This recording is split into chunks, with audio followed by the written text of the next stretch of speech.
పెద్ద ఏం పేరు నీ పేరు? హైదరాబాద్ రాములు. మీది కూడా నాది 5 ఎకరాలు ఉంది సార్. 5 నాకు ఉన్నది 5 పోతుంది. డివిసి కంపెనీ తరపున ఇటు పెట్టి రెండో వంతు పెట్టి ఇప్పుడు మాకాయ పోగొట్టారు. నాకు అలా 2 బోర్లు ఉన్నాయి. నేను తయారే ఉంది నాది మొత్తం 5 ఎకరాలు. నాకు ఇంక బతికే తావేలేదు సార్. నాకు 2 కొడుకులు నేను.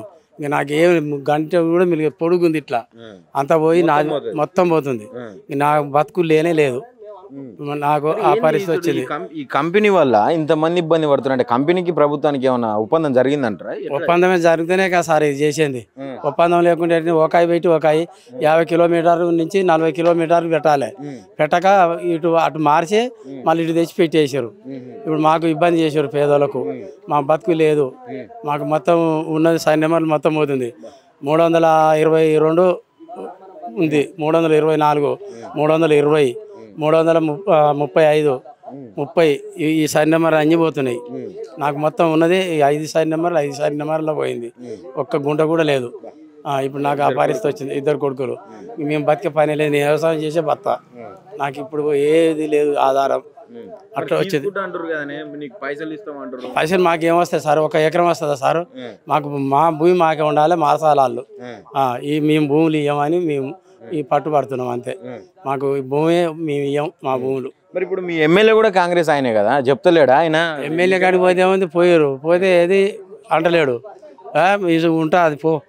ఇప్పుడు ఎవరు మీ చెప్పింది?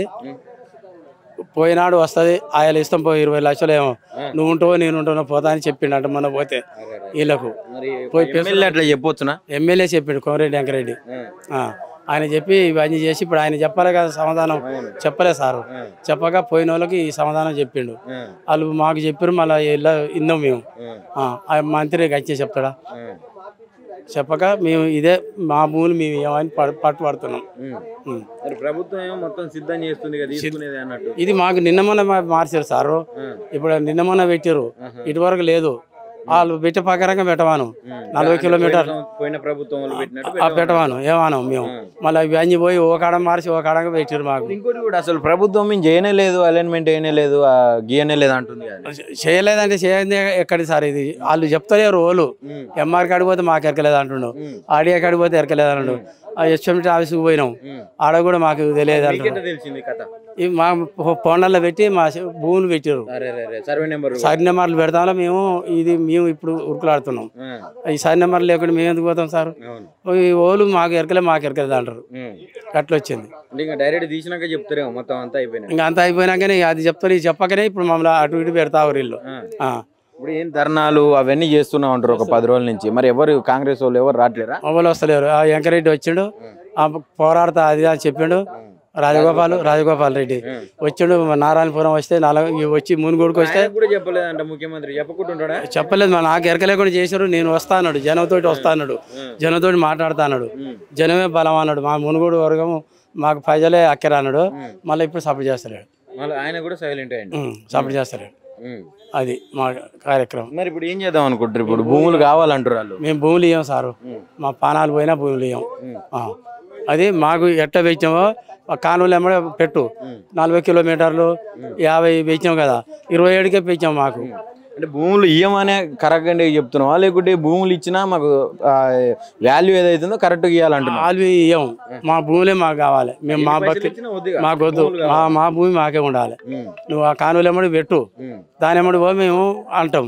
నువ్వు నలవంగా చేసి ఈ పెత్తనాల భూములు ఈ గవర్నమెంట్ వాళ్ళు ఆయన ఈ భూములు కాపాడుకునే దానికి మాకాయ పెట్టారు సార్. ఈ భూములు పెద్దోళ్ళవి కాపాడేదానికి మా చిన్నోళ్ళవి నూకిరు. అది మా కార్యక్రమం. అది బ్రదర్ ఏంది మీది కూడా ఉన్నదా భూములు? నా పేరు లింగస్వామన్న. మాది ఊరే. మాది 2 ఎకరాలు పోతుంది మొత్తం.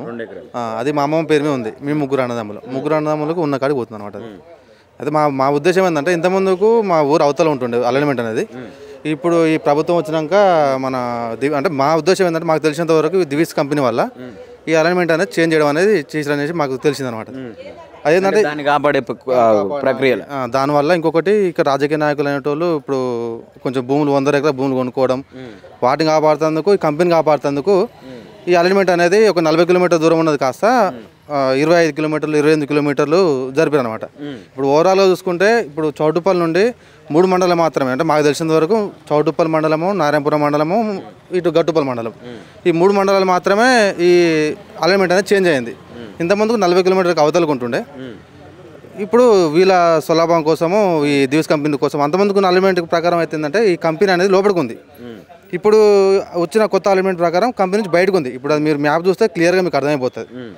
అట్లా అంటే దానివల్ల ఏంటంటే ఇప్పుడు ఉన్న భూములు అన్నీ ఏంటంటే ఎందుకు మార్చాల్సి వచ్చింది? పోయినసారి అంటే గత ప్రభుత్వం ఇచ్చిన అవుట్లైన్ ఎందుకు ఫాలో అవ్వట్లేదు అనుకుంటారు? ఇదే ఈ కంపెనీ ఇప్పుడు ఏంటంటే వాళ్ళు బడా పారిశ్రామికవేత్తలు వాళ్ళు ఇచ్చిన పైసలకి ఆశపడి, వాళ్ళు ఇచ్చిన పైసలు మన డబ్బుకు ఆశపడి ఇప్పుడు భూములు వాళ్ళు 100 ఎకరాల భూములు ఉన్నాయి. ఇప్పుడు మేమేందంటే వాళ్ళని 100 ఎకరాలు కాపాడే క్రమంలో ఇప్పుడు చిన్న ఇప్పుడు ఒక 3-4 ఎకరాలు ఉన్న భూములన్నీ పోతున్నాయి అనుకో. ఇప్పుడు మాకు పోతున్న భూములు అందరికి మ్యాక్సిమం చూస్తే 4 ఎకరాలు 3 ఎకరాలు 2 ఎకరాలు, అది ఎట్లా మాకు 20 ఎకరాలు ఉంది, 10 ఎకరాలు ఉంది, ఒక 5 ఎకరాలు పోతుంది, 5 ఎకరాలు ఉంటుందంటే అది వేరు. ఉన్న 4 ఎకరాలకు ఉన్న కాడికి పోతుంది అనమాట. ఇప్పుడు మాకున్న 2 ఎకరాలకు రైతుల రాజ్యం అని చెప్తా ఉన్నారు. ఇది మొత్తం రైతు పాలన, రైతు రాజ్యం, ప్రజాపాలన అని చెప్తా ఉన్నారు. ఆ పేరుకి మాత్రం రైతు పాలన, రైతు రాజ్యం, అది అంతే పేరుకి మాత్రమే. ఎంతసేపు ఉన్నా బడా పారిశ్రామికవేత్తల్ని, పెద్ద పెద్ద రాజకీయ నాయకులు వాళ్ళ భూములు కాపాడుకోవడం కోసం, వాళ్ళ ధనాన్ని కాపాడుకోవడం తప్ప దీంట్లో అయితే మాకు తెలిసిన వరకు ఏమీ లేదు. మేము కూడా అనుకున్నాము సరే ఇంతకుముందుకు టీఆర్ఎస్ ప్రభుత్వం ఉండే, ఇప్పుడు టీఆర్ఎస్ ప్రభుత్వం కూడా అలైన్మెంట్ చేసింది వాళ్ళకు. ఇప్పుడు మన భువనగిరి నుండి అటు సంగారెడ్డి వరకు అక్కడ ఉన్నంత వరకు ఎంతసేపు ఒక 40 కిలోమీటర్స్ 50 కిలోమీటర్స్ అనేది వాళ్ళకు ఉన్నది అక్కడ. ఇప్పుడు ఈ ప్రభుత్వం మారినాక ఈ చౌటుప్పల్ నుంచి కేవలం ఆ దివిస్ కంపెనీ అనే ఒక ఫార్మా కంపెనీ వల్ల మాత్రమే, దానికి తోడుగా ఇంక కొన్ని చిన్న చిన్న కంపెనీల వాళ్ళ చూసుకొని ప్లస్ ఈ భూములు రాజకీయ నాయకులు భూములు చూసుకొని అలైన్మెంట్ అనేది 40 కిలోమీటర్లు ఉన్నది కాస్త 25 కిలోమీటర్లకు చేసినమాట. అంటే మాది ఏంటంటే ఇప్పుడు సరే ఇప్పుడు 40 కిలోమీటర్లు కూడా పోతే కూడా అక్కడ కూడా రైతులే ఉంటారు.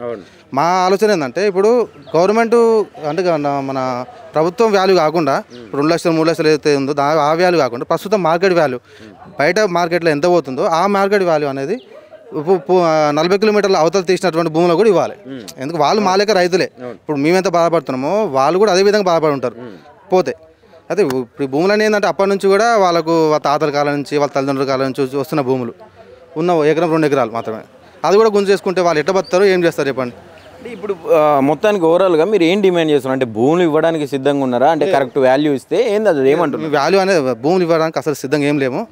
వాళ్ళు అన్న గైడ్లైన్స్ ప్రకారము ఓఆర్ఆర్ నుండి 40 కిలోమీటర్ దూరం ఏదైతుందో ఆ 40 కిలోమీటర్ అవతలనే వేసుకోండి. మేము మాత్రం అయితే ఆ సచ్చినా కూడా భూమి అయితే ఇవ్వము. ఆల్రెడీ మా అమ్మమ్మ పేరు మీద ఆ భూమి, మా అమ్మమ్మ కూడా ఆమె కూడా రేపు అంటే వాళ్ళు ముసలి వాళ్ళు 60, 60, 70 ఏళ్ళు ఉన్న వాళ్ళు ఆమె కూడా ఈ అలైన్మెంట్ అనేది అయ్యేది కాదు తెలియదు, కానీ అప్పుడు ఉంటుందో పోతే కూడా తెలియదు. ఎమ్మెల్యే కూడా నాకు సంబంధం లేకుండా చేసిరు, నన్ను ఈ అలైన్మెంట్ వేసేటప్పుడు కూడా నన్ను పిలవలేదని చెప్పి మాట్లాడుతున్నారంట. ఎమ్మెల్యే కాడికి పోయిరా మీరు? మేము పోయినాము. ఆయన కూడా మమ్మల్ని మీటింగ్ పెట్టించి గిన్నెర సంస్థ నారాయణపురంలో మాట్లాడాడు. మాకు తెలియదు, మాకు అసలు ఏం తెలియదు, ఇన్ఫర్మేషన్ అనేది లేదు. మాకు తెలిసినంత వరకు అయితే మాకు కూడా తెలియదు, జరగదని మేము అనుకుంటాము. ఆయన తెలిసే ఇస్తారు, కాకపోతే మరి వాళ్ళకి ఏమున్నాయో తెలియదు. కానీ మాకుతోనే చెప్పడం బహిరంగంగా అయితే అని చెప్పిటండి. నాకు కూడా ఏం సమాచారం తెలియదు దాని గురించి. సరే మీ తరపున నేను పోరాడతా, నా చేతన కాడ నేను చేస్తా అని చెప్పేసి ఆయన అన్నాడు. వాళ్ళ అన్న ఉండి అంటే మన వెంకరెడ్డి గారు ఉండి ఏం చెప్పారంటే, అంటే ఆయన ప్రభుత్వం రాకముందుకు టీఆర్ఎస్ ప్రభుత్వం ఉన్నప్పుడు ఈ 40 కిలోమీటర్లు ఏదైతే ఉందో 40 కిలోమీటర్లు కాకుండా 60 కిలోమీటర్లు చేస్తాను నేను అంటే అని అన్నాడు. ఇప్పుడు వాళ్ళ ప్రభుత్వం వచ్చిన తర్వాత 20 కిలోమీటర్ తగ్గించారు. అది 28 కిలోమీటర్కి అయింది. అది అంటే వాళ్ళ అవసరాల కోసమే కదా.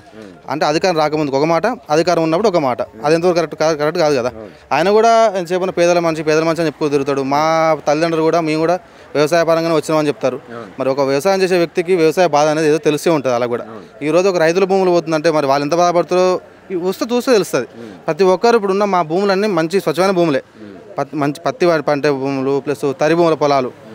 మేమేం కోరుకునేది ఏంటంటే ఇప్పుడు అలైన్మెంట్ ప్రకారం 40 కిలోమీటర్లు అవుతుంది ఏదో తీసుకొని, అది కూడా పూర్వంబోక భూములు కానీ లావాణ్య పట్టాలు కానీ ఏదైతే ఉందో సారవంతం లేని భూములు ఉంటాయి ఆ భూములు పోంటే వేసుకొని ఆ రైతులు కూడా వాళ్ళకు కూడా తగినంతగా విలువ ఎంత అవుతుందో ఆ విలువ కట్టించుకుంటే సంతోషం. ఎందుకంటే ఎవరు లాస్ కావద్దు, ఎవరు మోసపోవద్దు, ఇబ్బంది పడద్దు.